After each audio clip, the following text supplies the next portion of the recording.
Hello दोस्तों, स्वागत है आपका हमारे यूट्यूब चैनल की जीके सीरीज में। जीके सीरीज के अंतर्गत अभी हम लोग हिस्ट्री का सेक्शन देख रहे हैं, जिसमें हम लोग कल स्टार्ट किए थे महाजनपद। महाजनपद में हम लोग देखे थे कि 16 महाजनपद था, जिनमें सबसे शक्तिशाली महाजनपद के रूप में मगध उभरा था। मगध में कौन कौन से राजवंश हम लोग देखे थे कल? हर्यक वंश देखे थे, शिशुनाग वंश देखे थे और नंद वंश देखे थे। तो उसी कहानी को आज हम लोग आगे स्टार्ट करते हैं। आज हम लोग स्टार्ट करेंगे मौर्य साम्राज्य के बारे में। मौर्य साम्राज्य में को समझने से पहले आप ये समझ लीजिए, एक मिनट, ये पहले समझ लीजिए। मौर्य साम्राज्य को हम लोग समझने वाले हैं। तो अभी क्या है कि अभी शासन चल रहा है किनका? अभी शासन चल रहा है नंदवंश का। नंदवंश का मौर्य साम्राज्य से पहले नंदवंश में कौन कर रहे हैं अभी शासन? घनानंद। घनानंद कर रहे हैं। और इनके समय में विदेशी आक्रमण स्टार्ट हो चुका है। विदेशी आक्रमण क्यों प्रारंभ हो गया? क्योंकि पूरा मगध साम्राज्य जो था, मान लीजिए ये इंडिया का मैप है। मैप एक्चुअली मेरा थोड़ा ख़राब है, तो ये मान लीजिए इंडिया का मैप है। इंडिया का मैप है ये, कुछ भी यहाँ पे। और यहाँ पे क्या है, इंडिया में ये आपका पाकिस्तान वाला इलाका, अफगानिस्तान वाला इलाका, इधर है ईरान। तो पूरा जो भारत है, पूरा भारत में आपका मगध जो है बिहार में था। पूरा भारत में मगध साम्राज्य फैल चुका है अभी तक। नंदवंश अभी शासन कर रहे हैं, पूरा भारत में फैल चुका है। मगध साम्राज्य जो है सारे महाजनपद को क्या कर लिया है, अपने अधिकार क्षेत्र में ले आया है। और घनानंद अब यहाँ पे शासन कर रहे हैं। अब यहाँ पे होता क्या है कि मौर्य साम्राज्य का स्थापना यहाँ पे होगा। घनानंद का शासन खत्म होगा, नंदवंश का शासन। और यहाँ पे विदेशी आक्रमण स्टार्ट होंगे। विदेशी आक्रमण देखिए, सिकंदर आक्रमण कर चुका है नंदवंश के समय में, घनानंद के समय में। तो क्या होगा कि जब पूरे भारत में जब यहाँ पे फैल गया मगध साम्राज्य, पूरा भारत में फैल गया है। पूरा भारत में मान लीजिए मगध साम्राज्य फैल गया है, ये पूरा भारत में। ये आप मैप को सिर्फ समझ लीजिएगा, आपके अंडरस्टैंडिंग के लिए है। कि मान लीजिए, एक मिनट, अगर मान लीजिए ये इंडिया है, ये मान लीजिए इंडिया है। ये मैप बनाना इसमें पॉसिबल नहीं है थोड़ा सा। यह मान लीजिए कि पूरा इंडिया है। मान लीजिए ये पूरा साउथ में था। ये पूरा क्या है, पूरा मगध साम्राज्य अभी तक फैल चुका है। पूरा साउथ में भी है। अशमक था हम लोग का महाजनपद, वहाँ पे मगध साम्राज्य फैल चुका है। अब क्या होंगे, आक्रमण किधर से होंगे? तो विदेशी आक्रमण ही होंगे, क्योंकि इंडिया के बाहर जो है विदेशी आक्रमण ही करेंगे। सीरिया से आक्रमण होंगे, शक आक्रमण करेंगे, यूनान वाले आक्रमण करेंगे। जितने भी आक्रमण हुए सारे इधर से आक्रमण होने लगे। क्यों? क्योंकि पूरा भारत में फैल चुका था नंदवंश, और मौर्य साम्राज्य तो और आगे बढ़ चुका था। चलिए हम लोग स्टार्ट करते हैं इसको। आज के आगे का कहानी, मौर्य साम्राज्य का स्थापना कैसे हुआ, क्या हुआ, वो देखेंगे। तो आइए हम लोग स्टार्ट करते हैं मौर्य साम्राज्य को। मौर्य साम्राज्य जो 322 से 185 ईसा पूर्व तक किया है, ये बहुत ही महान साम्राज्य रहा। ये इसके समय अखंड भारत जो हम लोग बोलते हैं, इसकी संकल्पना देखेंगे कि कहाँ तक फैल गया था ये। देखिए, ये मौर्य साम्राज्य में फैले हुए प्रदेश हैं। देखिए ये, यही मैप से आप लोग समझ लीजिए। ये पूरा क्या है, देखिए अशोक के समय का ये साम्राज्य है, पूरा फैला हुआ है। कहाँ तक? यहाँ साउथ में, यहाँ कोई जगह है, क्या है, शातिपुत्र है, ब्रह्मगिरी है, ये पूरा साउथ में फैला हुआ है। मगध देखिए आपका यहाँ था। और ये फैलते फैलते क्या हो गया, देखिए पूरा गंधार, इंडिया से बाहर निकल के गंधार चला गया, अफगानिस्तान वाला एरिया, पाकिस्तान वाला एरिया, और धीरे धीरे ईरान के तक फैल गया था ये। तो जब ईरान तक फैल गया था, तो जाहिर सी बात है कि जब आक्रमण हो गया, विदेशी आक्रमण होने लगे थे बाद में। तो पहले हम लोग मौर्य साम्राज्य आगे देखते हैं। देखिए, चाणक्य की सहायता से अंतिम नंद शासक धनानंद की हत्या कर 322 ईसा पूर्व में चंद्रगुप्त मौर्य ने मौर्य साम्राज्य की नींव रखी। देखिए ये इंपॉर्टेंट है कि अब यहाँ पे चाणक्य क्या आ गया, चाणक्य कहाँ से आ गया? चाणक्य जो है, इसको हम लोग विष्णुगुप्त भी बोलते हैं। क्या बोलते हैं? विष्णुगुप्त। विष्णुगुप्त ये क्या हुआ था, ये तक्षशिला का विद्वान, तक्षशिला यूनिवर्सिटी जो है, तक्षशिला विश्वविद्यालय, उसका ये विद्वान था। तक्षशिला का, तक्षशिला यूनिवर्सिटी का क्या था, ये विद्वान था। और ये गया था नंदवंश के शासन में, घनानंद के शासन में ही गया था, घनानंद के पास। और यहाँ पे घनानंद के द्वारा इसको अपमान किया गया था, चाणक्य को अपमानित किया करके वहाँ से भगाया गया था। तो ये कसम खाया था कि नंदवंश को हम पूर्णतः समाप्त कर देंगे। ये इनका कहानी है। नंदवंश को ये कसम खाए थे कि पूर्णतः हम समाप्त कर देंगे। और हुआ क्या, जब ये रास्ते में जा रहे थे तो चंद्रगुप्त मौर्य जो हैं, वो बच्चों के साथ कुछ खेल वगैरह खेल रहे थे। तो वो चंद्रगुप्त मौर्य के प्रतिभा से इतने प्रभावित हुए कि उनको, चंद्रगुप्त मौर्य को लेके चले गए थे वो तक्षशिला विश्वविद्यालय। वहाँ पे उनको सारी शिक्षाएं दी गई, अस्त्र शस्त्र चलाने की, राजनीतिक शिक्षाएं। और वो चंद्रगुप्त की सहायता से घनानंद की हत्या करके 322 ईसा पूर्व में मौर्य साम्राज्य की नींव रखी। मतलब ये उस समय जो साम्राज्य था नंदवंश के समय, बहुत ज़्यादा उसके पास सेना, बहुत ज़्यादा सैनिक शक्ति वाला था। सिकंदर भी घबरा रहा था। और ये बालक जो है, ये चंद्रगुप्त मौर्य, ये रास्ते से उठाकर इसको क्या कर दिया, मौर्य साम्राज्य का स्थापना करा दी। उतना बड़ा मगध साम्राज्य का ये राजा बन चुका था। और एक नया साम्राज्य स्टार्ट हो गया, मौर्य साम्राज्य। देखिए इसके बारे में देखते हैं हम लोग। देखेंगे इसमें क्या क्या देखेंगे। चंद्रगुप्त मौर्य के बारे में देखेंगे। मौर्य साम्राज्य में जो 322 से 298 ईसा पूर्व तक शासन किया। ये सेलुकस का आक्रमण होने लगा। ये विदेशी है। सेलुकस कौन है? तो सिकंदर का उत्तराधिकारी है। सिकंदर का ये सेनापति था। अब सिकंदर तो आक्रमण कर चुका है किसके समय पे? घनानंद के समय पे। अब आक्रमण कौन करेगा? उसका सेनापति सेलुकस। सारे यूनान वाले बाहर विदेशी आक्रमणकारी ये लोग। इसके बाद आता है बिंदुसार आते हैं 298 से 273 ईसा पूर्व तक। फिर सम्राट अशोक आते हैं 273 से 232 ईसा पूर्व तक। ये तीनों जो शासक थे इन्होंने मौर्य साम्राज्य को बहुत अधिक विस्तारित कर दिया, जो अभी आप लोग मैप में देखे थे। अब इसके में हम लोग डिस्कस करेंगे कलिंग युद्ध के बारे में, जिसके बाद सम्राट अशोक का हृदय परिवर्तन हुआ, अशोक का धर्म के बारे में। और ये हम लोग अशोक के उत्तराधिकारी ये सारे चीज़ देखेंगे। अशोक के उत्तराधिकारी कौन कौन हुए, कुणाल वगैरह, ये हम लोग आगे देखेंगे। अभी हम लोग स्टार्ट करते हैं और फिर साम्राज्य पतन का कारण देखेंगे, क्यों साम्राज्य पतन हुआ। तो स्टार्ट करते हैं हम लोग चंद्रगुप्त मौर्य से। चंद्रगुप्त मौर्य को राजा बनाने में किनका सहयोग? तो ये विष्णुगुप्त का, चाणक्य का, कौटिल्य भी बोलते हैं। और ये अर्थशास्त्र नामक किताब यही लिखे हैं। बहुत बार पूछा गया क्वेश्चन एग्जाम में, अर्थशास्त्र इन्होंने लिखा। विष्णुगुप्त बोलिए, चाणक्य बोलिए या कौटिल्य बोलिए, ठीक है। आगे चलते हैं। चंद्रगुप्त मौर्य का जन्म कब? 345 ईसा पूर्व में जन्मा ये बच्चा। राजरोहण हुआ है 322। देखिए कितना साल का? 345 से 322 कितना साल हो गया? 5 + 15 और 8 23 साल का ये पूरा यंग है, 23 साल का। और उस समय ये राजगद्दी प्राप्त करता है। धनानंद का हत्या करता है और नंद वंश को खत्म करके मौर्य साम्राज्य का नींव रख देता है। गुरु व प्रधानमंत्री वही चाणक्य या विष्णुगुप्त। धर्म इसका क्या है? तो जैन धर्म को मानने वाला है। भाषा क्या है इसकी? तो पाली है। और राजकीय चिन्ह है ये मयूर। इसका राजकीय चिन्ह क्या है? मयूर है। अब देखिए आगे, मौर्य वंश की स्थापना चंद्रगुप्त मौर्य ने की थी, जो एक साधारण कुल और परिवार से थे। अभी तक जो चला आ रहा था वहाँ पे क्या हो रहा था, जब हम लोग हर्यक वंश पढ़े, हर्यक वंश में हम लोग देखे कि बिंबिसार जो स्थापना किया था हर्यक वंश का, उसका पुत्र अजातशत्रु उसका हत्या किया। अजातशत्रु का पुत्र उदयन हत्या किया, और ये अभी तक चला आ रहा है ऐसे। हर्यक वंश के बाद शिशुनाग वंश का स्थापना किया, वो भी क्या था? तो इसका अमात्य था। हर्यक वंश का जो अंतिम शासक था उसका अमात्य प्रधानमंत्री था, वो उसका हत्या करता है। फिर नंद वंश का स्थापना होता है। मतलब कि एक राजशाही अभी तक चला आ रहा है। और ये जो साधारण कुल और परिवार से था, इसको उठा के विष्णुगुप्त जो है वो मौर्य साम्राज्य का स्थापना करवा दिए थे, ठीक है।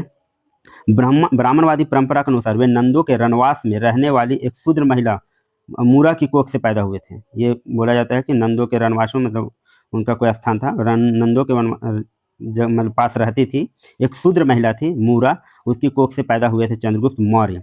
प्राचीन बौद्ध परंपरा से पता चलता है कि मौर्य नेपाल तराई के पास गोरखपुर क्षेत्र के, बौद्ध परंपरा से हम लोग को यह पता चलता है कि पिपलविन के छोटे गणराज्य के क्षत्रिय वंश या शासक वंश के थे। मतलब बौद्ध परंपरा से ये पता चलता है। ब्राह्मणवादी देखिए परंपरा से ये पता चलता है कि शूद्र से थे उत्पन्न। बौद्ध परंपरा बताता है कि नहीं, ये थे मौर्य जो थे नेपाल तराई के पास गोरखपुर क्षेत्र के पिपलविन छोटे गणराज्य के क्षत्रिय वंश या शासक थे, ये ऐसा बोलते हैं। तो खैर इसके बारे में हमको पढ़ना नहीं, विवाद के बारे में, ये आप लोग सिर्फ याद रखेंगे फैक्ट के रूप में। चंद्रगुप्त नंद वंश के नंद शासन के अंतिम दिनों का लाभ उठाया। चाणक्य, जिन्हें कौटिल्य भी कहा जाता है, उनकी मदद से चंद्रगुप्त ने नंदों का प्रभुत्व मिटाकर मौर्य वंश की स्थापना की। ये जो बच्चा है रोड से उठ के डायरेक्ट मौर्य साम्राज्य का नींव रख दिया है। पूरा यंग है, पूरा वो राजनीति सीखा हुआ है, पूरा शस्त्र चलाने सीखा है। ये सिखाया कौन है? चाणक्य और कौटिल्य। तो ये साम्राज्य का विस्तार करेगा पूरा ईरान तक, पूरा पाकिस्तान, अफगानिस्तान, जो अखंड भारत जानते हैं, वो पूरा उस समय साम्राज्य का ये विस्तार कर देता है। देखिए आप लोग मगध साम्राज्य धीरे धीरे बढ़ते हुए कहाँ तक चला गया है। आप सारे हिस्ट्री फैक्ट को जोड़ के देखिएगा। हम लोग हड़प्पा सभ्यता पढ़े, उसके बाद वैदिक सभ्यता में पढ़े थे आर्यों का आगमन। आर्य आए, ऋग्वैदिक काल स्टार्ट हुआ, फिर उत्तर वैदिक काल स्टार्ट हुआ, जनपद स्टार्ट हुआ, फिर हम लोग महाजनपद में पहुंच गए मगध, और अभी पहुंच गए मौर्य में। मतलब देखिए साम्राज्य कैसे बढ़ता जा रहा है। हिस्ट्री को अगर आप लिंक करके याद करेंगे तो बहुत अच्छा आपको लोग को लगेगा याद करने में। लेकिन 9वीं शताब्दी में विशाखादत्त रचित नाटक मुद्रा राक्षस में चंद्रगुप्त के शत्रुओं के विरुद्ध चाणक्य द्वारा रची गई कूटनीतियों का वर्णन है। तो देखिए जो ये हम लोग बातें कर रहे हैं कि ये चाणक्य जो है उसकी सहायता से ये गद्दी प्राप्त किया, तो ये हम लोगों को कहाँ से पता चलता है? तो उस समय जो किताबें लिखी गई उससे हम लोगों को ये साक्ष्य मिलता है। तो 9वीं शताब्दी में विशाखादत्त रचित है मुद्रा राक्षस। किसने लिखा? विशाखादत्त। ये भी बार बार आता है क्वेश्चन। तो उसमें लिखा हुआ है चंद्रगुप्त ने के शत्रुओं के विरुद्ध चाणक्य द्वारा रची गई कूटनीतियों का वर्णन वहाँ पे किया गया है। यूनानी लेखक, अब देखिए जस्टिन के अनुसार 6 लाख सेना के साथ चंद्रगुप्त ने संपूर्ण भारत को जीत लिया था। बताइए 6 लाख सेना रखा हुआ था। अब यूनानी लेखक है, विदेशी लेखक, विदेशी आक्रमण होंगे, लेखक भी आएंगे, सारे लोग आएंगे। तो यूनानी लेखक जो जस्टिन है वो कहता है कि 6 लाख सेना के साथ चंद्रगुप्त ने संपूर्ण भारत को जीत लिया था। चंद्रगुप्त के सिंधु के पश्चिम क्षेत्रों पर शासन कर रहे सेलुकस ने से उत्तर पश्चिम भारत को मुक्त कराया। क्या किया? चंद्रगुप्त ने सिंधु के पश्चिम क्षेत्रों पर शासन कर रहे सेलुकस से उत्तर पश्चिम भारत को मुक्त कराया था और एक संपूर्ण भारतीय साम्राज्य की स्थापना की थी। पूरा देखिए ये वाला, फिर से आप लोग थोड़ा सा देख लीजिए इमेज, आप लोग को याद रहेगा। देखिए ये इस पार्ट के बारे में बात कर रहा है। इस पार्ट में कौन कर रहा था राज? सेलुकस कर रहा था। इससे पूरे आज़ाद करा दिया था सेलुकस से, और पूरा अखंड भारत का ये निर्माण किया था। कौन? चंद्रगुप्त मौर्य। चलिए आगे चलते हैं हम लोग। संपूर्ण भारतीय साम्राज्य की स्थापना की थी, जो हम लोग अखंड भारत बोलते हैं उस समय का। ये इसके बाद तो ये टूटता ही चला गया। मौर्य साम्राज्य जैसे खत्म हुआ, विदेशी आक्रमणकारी आने लगे और ये फिर टूटता ही चला गया। आगे देखते हैं। चंद्रगुप्त मौर्य ने अपने अंतिम समय में राजपाट बिंदुसार को सौंप दिया, अपने पुत्र को, और वो जैन गुरु भद्रबाहु से जैन धर्म का दीक्षा लिया और वो श्रवण बेलगोला मैसूर चला गया। और संलेखना विधि से ये 298 ईसा पूर्व में इसकी मृत्यु हो गई थी। तो संलेखना विधि क्या था? संलेखना विधि था कि इसमें उपवास रखा जाता था। हम लोग पढ़े थे ना जैन धर्म क्या होता है, उपवास के द्वारा अपने प्राण को त्याग देना, उसको बोलते हैं संलेखना विधि। तो ये चंद्रगुप्त मौर्य जो संलेखना विधि अपनाया था, लास्ट में अपना राजपाट दे दिया बिंदुसार को। यहाँ पितृहंता वाला सीन नहीं था।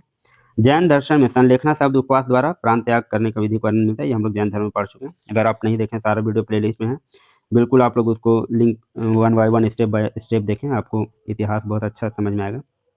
अब देखिए सेलुकस का आक्रमण। सिकंदर आक्रमण किसके समय कर चुका है? नंदवंश के समय। अब कौन आक्रमण करेगा? सिकंदर का सेनापति है ये सेलुकस निकेटर, तो वो अब आक्रमण करेगा, क्योंकि अब भारत में तो है ये कि भारत से बाहर चला गया साम्राज्य, तो विदेशी आक्रमणकारी आएंगे ही। तो सेलुकस आक्रमण करता है। सेलुकस का पूरा नाम सेलुकस निकेटर था, जो सिकंदर का प्रमुख सेनापति था।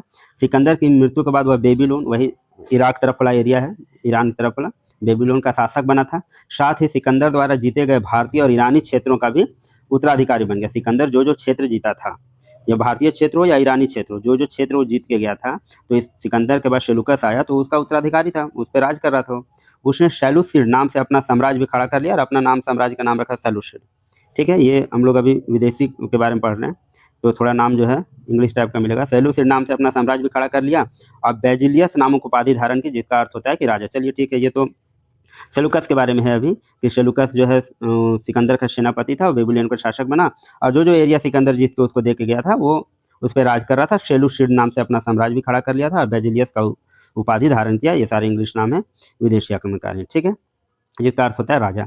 सिकंदर की ही तरह सेलुकस ने भी भारत पर 304 ईस्वी पूर्व में, सिकंदर कब आक्रमण किया था बताइए? आप लोग कल के क्लास में बताया गया था 325 ईसा पूर्व में। कब किया गया था? 325 ईसा पूर्व में। ईसा पूर्व क्या होता है? तो ईसा पूर्व हमेशा घटते क्रम में होता है। 325 ईसा पूर्व में किया था सिकंदर आक्रमण, और 304 ईसा पूर्व में कौन किया? सेलुकस, जिसमें उसे सम्राट चंद्रगुप्त का सामना करना पड़ा। ठीक है, अब क्या होगा? वो हारेगा ही। इस युद्ध में उसकी हार हुई, फलतः उसे संधि का प्रस्ताव करना पड़ा। क्या हुआ? सेलुकस आया लड़ने, हार गया, संधि समझौता करना चाहा, जिसके तहत अपने राज्य का संपूर्ण पूर्वी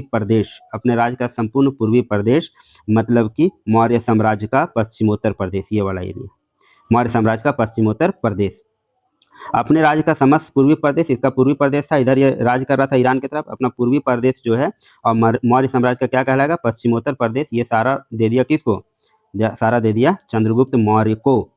देखिए किसको दे दिया? चंद्रगुप्त। कंधार, हेरात, काबुल, गंधार, बलूचिस्तान, या अफगानिस्तान वाला एरिया चंद्रगुप्त को समर्पित करने पड़े, और इस तरह मौर्य साम्राज्य ईरान तक फैल गया। देखिए मौर्य साम्राज्य कहाँ तक फैल गया? ईरान तक फैल गया है मौर्य साम्राज्य। आप सोच सकते हैं कितना बृहत होगा उसमें। मगध, पूरा पाकिस्तान, पूरा अफगानिस्तान, पूरा ईरान तक पूरा फैला हुआ है, ये भारत है उसमें का।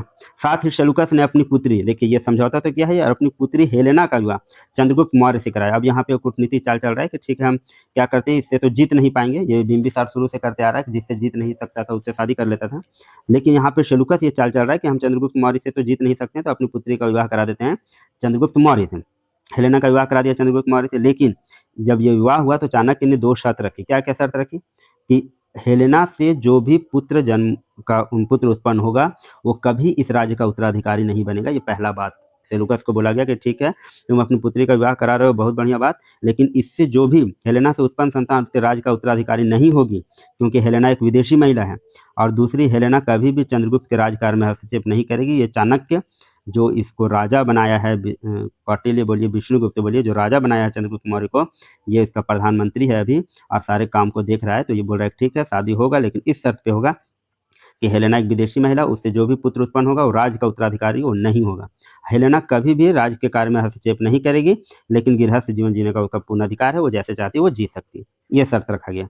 ठीक है, आप लोग को समझ में आ रहा बात। अब देखिए आगे, सेलूकस ने बोला कि ठीक है, सेलूकस ने अब ऐसा है तो ये सेलूकस ने क्या किया, चंद्रगुप्त मौर्य के दरबार में अपने राजदूत मेगास्थनीज को बोला ठीक है, बाकी सारी बातें आपकी ठीक है, लेकिन उसके देख रेख के लिए हम एक आदमी वहाँ पे डिप्यूट करना चाहते हैं जो आपके दरबार में रहेगा। ये बात तो मान गया, चलो ठीक है भेजो भाई। तो सेलूकस भेजा, एक यही राजदूत जो था मेगास्थनीज आया चंद्रगुप्त मौर्य के दरबार में, और इसी समय से राजदूत आने का परंपरा स्टार्ट हो गया। मेगास्थनीज आया चंद्रगुप्त मौर्य के दरबार में, अब वो रहने लगा। उसकी पुत्री है वहाँ पे, सेलूकस की पुत्री, उसको वो ऐसे बस नजर बनाए हुए है। अब पाटलिपुत्र में रहते हुए इंडिका की रचना की। अब ये करेगा क्या यहाँ पे बैठे बैठे, उसको तो बैठने भेज दिया, वो देख रहा है। अब देख रहा है तो वहाँ पे बैठे बैठे पाटलिपुत्र में चंद्रगुप्त मौर्य का सारा एक्टिविटी देख रहा है, और उसी से संबंधित एक बुक लिख दिया, इंडिका। अब इंडिका में चंद्रगुप्त मौर्य का पूरे कार्यों का उल्लेख किया हुआ। ठीक है, प्लूटार्क के अनुसार चंद्रगुप्त ने सेलूकस को 500 हाथी उपहार स्वरूप दिए थे। चंद्रगुप्त दिया था, क्योंकि समझौता वगैरह जब हो गया था तो बेटी उटी का शादी करा दिया, 500 हाथी उपहार में दिया कि ठीक है लो रखो इसको। चंद्रगुप्त मौर्य के शासन की 2 उपलब्धियां, यूनानियों के विदेशी शासन से देश को मुक्त कराना। यूनानी आप लोग को समझ में आ रहा है किधर से आ रहे हैं वो, बिल्कुल अफगानिस्तान वाला एरिया से ये लोग आ रहे हैं, उससे मुक्त कराया। जो भी एरिया वो जीता हुआ था सिकंदर, उसको वापस कब्जा करके भारत में मिलाया। नंदों के घृणित एवं अत्याचारपूर्ण शासन की समाप्ति। ये आप लोग को समझ में आ रहा है आसानी से। आगे देखते हैं मौर्यों की उत्पत्ति। अब यहाँ पे ब्राह्मण सौत्र मौर्यों को शूद्र मानते हैं, चलो ठीक है। बौद्ध स्रोत चंद्रगुप्त को क्षत्रिय के रूप में वर्णन करते हैं, और जैन साहित्य चंद्रगुप्त को मोर पंख बांधने वाले मौर्य जनजाति से संबंध बनाते हैं। ये देखिए आप लोग को सिर्फ फैक्ट याद रखना है, इसमें बिल्कुल विवाद में नहीं पढ़ना है कि ये शूद्र थे कि ये क्षत्रिय थे कि मौर्य जनजाति के, क्योंकि आप इसमें पढ़ेंगे तो आपकी सफलता दूर होती चली जाएगी। फैक्ट याद रखिएगा कि ब्राह्मण स्रोत में शूद्र बताया गया, बौद्ध में क्षत्रिय बताया गया, बौद्ध का संबंध क्षत्रिय से था, ठीक है क्षत्रिय बताया, ब्राह्मण तो उल्टा बताया, डायरेक्ट शूद्र बोला, और जैन साहित्य मौर्य जनजाति बताइए, आप फैक्ट याद रखेंगे। यूनानी स्रोत सैंड्रोकोट्स, देखिए ये यूनानी स्रोत सब विदेशी हैं। सैंड्रोकोट्स अर्थात चंद्रगुप्त को गरीब परिवार में जन्मा हुआ है, ये लोग पूरा उल्टा पलटा नाम बताएगा, सैंड्रोकोट एंड्रोकोट्स ऐसा कुछ नाम बताता है, यूनानी स्रोत है इसे। ये यूनानी स्रोत क्या बोलता है, चंद्रगुप्त को सैंड्रोकोट्स बोला, जिसका मतलब क्या होता है, गरीब परिवार में जन्मा। अब मुद्रा राक्षस, चंद्रगुप्त को नंदराज का पुत्र बताया है, जिसमें उनको वृषल कहा गया। ये मुद्रा राक्षस जो विशाख दत्त द्वारा लिखित है, इसमें चंद्रगुप्त को क्या बताया गया, नंदराज का पुत्र बताया गया, जिसमें उनको वृषल कहा गया। ये सारे फैक्ट हैं। आगे चलते हैं, चंद्रगुप्त मौर्य के विभिन्न नामों की चर्चा कर रहे हैं अभी।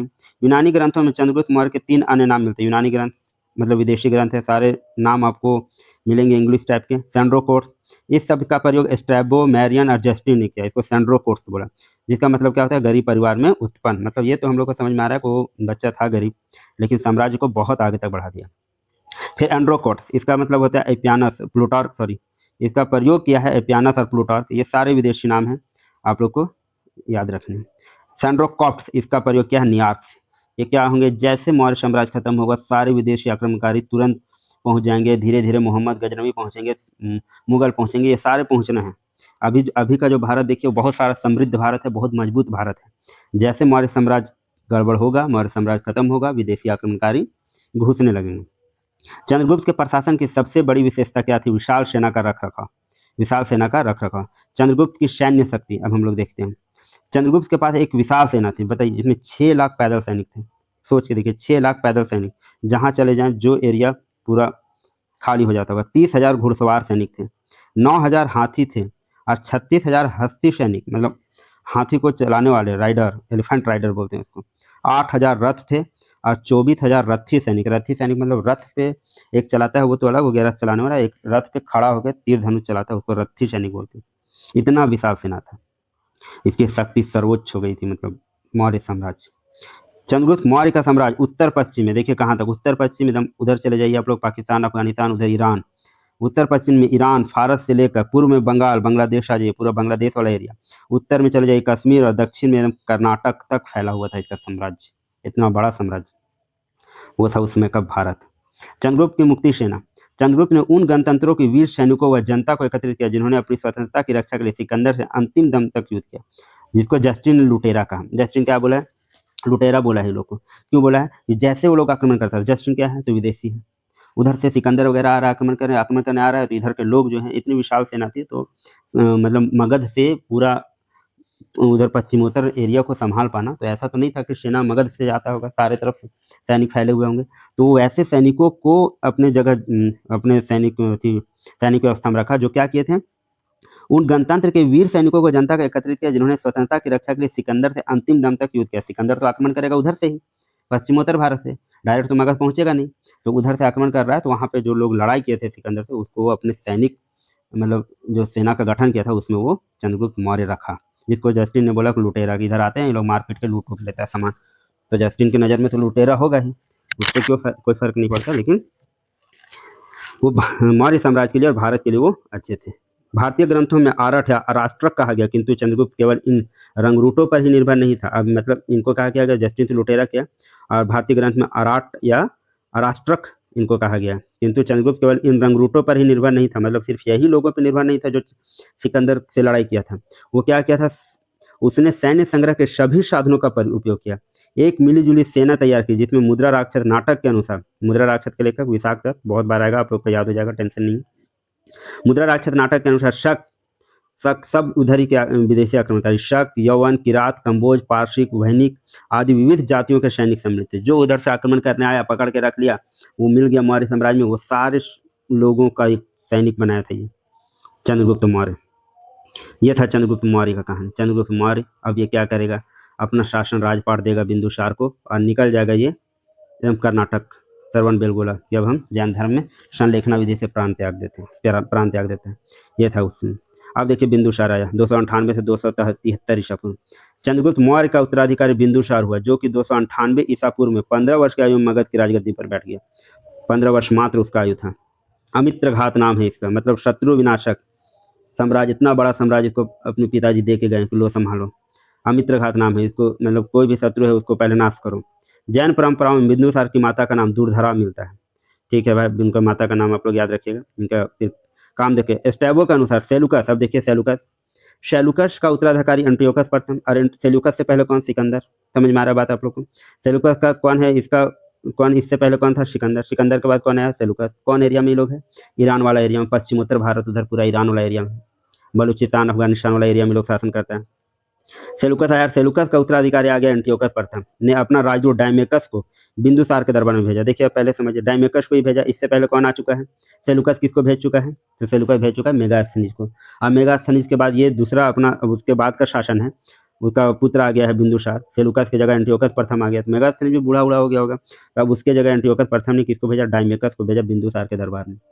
क्यों, क्योंकि वो हार उठ चुका है, समझौता तो हुआ है, अपना वो आदमी को वहाँ रखा हुआ है कि हम आपसे अब लड़ाई झगड़ा नहीं करेंगे। बिंदुसार ने सीरिया के राजा एंटियोकस से, ये सीरिया का राजा, सीरिया का राजा एंटियोकस से मदिरा, सूखे अंजीर व एक दार्शनिक की मांग की थी। ये बोला था कि थोड़ा सा कुछ पीने उने वाला भेजो, मदिरा मंगाया था, अंजीर मंगाया था। ये कौन मंगाया था, बिंदुसार। देखिए, और दार्शनिक को मांगा था, दार्शनिक को थोड़ा सा विद्वान को, तो लेकिन दार्शनिक को देने से मना कर दिया। बोला कि देखिए, एंटियोकस ने दार्शनिक भेजने से मना कर दिया क्योंकि यूनानी कानून में इसकी अनुमति नहीं थी। बोला कि देखिए, हम ये तो नहीं भेज सकते दार्शनिक, लेकिन हम आपको मदिरा और सूखे अंजीर भेज दे रहे हैं। प्लिनी के अनुसार मिस्र के शासक टोलमी द्वितीय फिलाडेल्फस ने, देखिए ये मिस्र, ये भी उधरी का बाहर का इलाका। मिस्र के शासक टोलमी द्वितीय फिलाडेल्फस ने डायनिसिस को बिंदुसार के दरबार में नियुक्त किया था। ये भी अपना राजदूत भेजा। या डायनोसिस को भेजा था, डायोनिस को भेजा था। और ये किसको भेजा था, ये भेजा था डायमेकस। बहुत ही कंफ्यूजिंग हो जाता है ये एग्जाम में, याद रखिएगा। डायमेकस, सेलुकस याद रखिएगा, कस डायमेकस ऐसे याद रखिएगा। सेलुकस का उत्तराधिकारी एंटियोकस बना, यहाँ पे कस ऐसे लगा हुआ है। यहाँ पे है डायोनियस, यहाँ पे कहाँ का राजा था, फिलाडेल्फस। ये हम लोग को सिर्फ जानकारी मिलता है, इसके बारे में डिटेल नहीं जाना है। बिंदुसार अजीवक संप्रदाय का अनुयायी था। ठीक है, अजीवक संप्रदाय को मानते हैं, लोग मानते हैं कि ब्राह्मण धर्म से संबंधित है अजीवक संप्रदाय, वो उनका अनुयायी था। साथ ही अजीवक संप्रदाय को संरक्षण देने वाला पहला मौर्य शासक था। सब बौद्ध जैन अभी तक मान रहे हैं, तो ये अजीवक संप्रदाय, ये ब्राह्मण से धर्म से संबंधित को माना जाता है। वायु पुराण में देखिए बिंदुसार को क्या कहा, भद्रसार या वारिसार कहा गया, जबकि जैन ग्रंथों में बिंदुसार को सिंहसेन कहा गया। ये उनको उपाधि दी गई है, भद्रसार या वारिसार कहा गया वायु पुराण में, और जैन ग्रंथ में इनको सिंहसेन की उपाधि किनको दी गई है, ये दी गई है बिंदुसार। किनको दिया गया, बिंदुसार। दिव्य वादन के अनुसार बिंदुसार अजीवक संप्रदाय के आचार्य पिंगलवत से प्रभावित थे। ये दिव्य वादन, ये भी उस समय का ग्रंथ है। इसके अनुसार बिंदुसार जो था अजीवक संप्रदाय के कोई आचार्य थे, पिंगलवत, उससे प्रभावित थे। अब देखिए स्ट्रैबो के अनुसार Syrian Naresh Antiochus Syrian Naresh Antiochus ने बिंदुसार के दरबार में, ये तो हम पढ़े अभी, डायमेकस नामक राजू भेजा था, इसे ही मेगाजनिज का उत्तराधिकारी माना जाता है, ये तो आप लोग को बता दिए।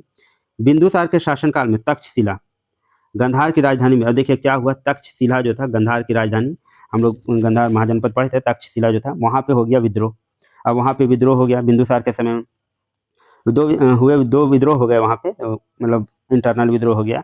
इस विद्रोह को दबाने के लिए बिंदुसार ने पहले सुसीम, अपना उसका पुत्र था सुसीम को भेजा कि जाओ दबाओ, विद्रोह को खत्म करो। अगर ये नहीं दबा पाया तो बाद में अपना पुत्र को भेज दिया अशोक को कि जाओ, अब ये अशोक यहाँ से साम्राज्य के मतलब सेना की दुनिया में कदम रख चुका है, वो तक्षशिला में जाके विद्रोह को दबाता है। सुसीम से नहीं हो पाया था, अशोक को भेजा कि तक्षशिला में जो विद्रोह कर रहे हैं लोग उसको दबाओ, और उसके बाद वो तक्षशिला में हूँ उधर राज करने लगता है अशोक। बौद्ध विद्वान तारनाथ के अनुसार बिंदुसार को 16 राज्यों का विजेता बताया गया, 16 राज्यों का विजेता। चंद्रगुप्त मौर्य आए, बिंदुसार आए, अशोक आए, ये सारे जो थे मौर्य साम्राज्य के बहुत महान संरक्षक थे। थेरवादी परंपरा, अच्छा बताइए थेरवादी का किससे संबंध है, तो बौद्ध से। थेरवादी परंपरा का संबंध किससे, बौद्ध से। थेरवादी परंपरा के अनुसार बिंदुसार ब्राह्मण धर्म का अनुयायी था, जो अभी आपको बताया, आजीवक संप्रदाय को मानता था ये, और आजीवक संप्रदाय ब्राह्मण धर्म से संबंधित था, ऐसा कहा जाता है। तिब्बती लामा तारनाथ ने जैन अनुश्रुति के मुताबिक चाणक्य बिंदुसार का मंत्री रहा, चाणक्य के बाद महामंत्री खल्लाटक और राधागुप्त बने। क्या है, तिब्बती लामा तारनाथ और जैन अनुश्रुति के मुताबिक चाणक्य जो है बिंदुसार का मंत्री रहा। चाणक्य किसका मंत्री रहा है, चाणक्य कौन है, चाणक्य को याद किए, चाणक्य वही है जो चंद्रगुप्त मौर्य को गद्दी पर बैठाया और उसका प्रधानमंत्री, उसका मंत्री है। कुछ दिन तक, जितना दिन तक वो चाणक्य जिया, उसका बिंदुसार की मंत्री रहा। और जब चाणक्य नहीं रहे तो उसके जगह महामंत्री खलाटक और राधागुप्त बने थे, महामंत्री बने थे। ये है कहानी, ठीक है टॉपिक। अब इसके बाद हम लोग आगे नेक्स्ट डे देखेंगे महान अशोक के बारे में, सम्राट अशोक का कार्यकाल कल से देखेंगे। Thank you. अगर आपको सेशन पसंद आ रही है तो वीडियो को लाइक करें, सब्सक्राइब करें और दोस्तों तक शेयर करें। Thank you.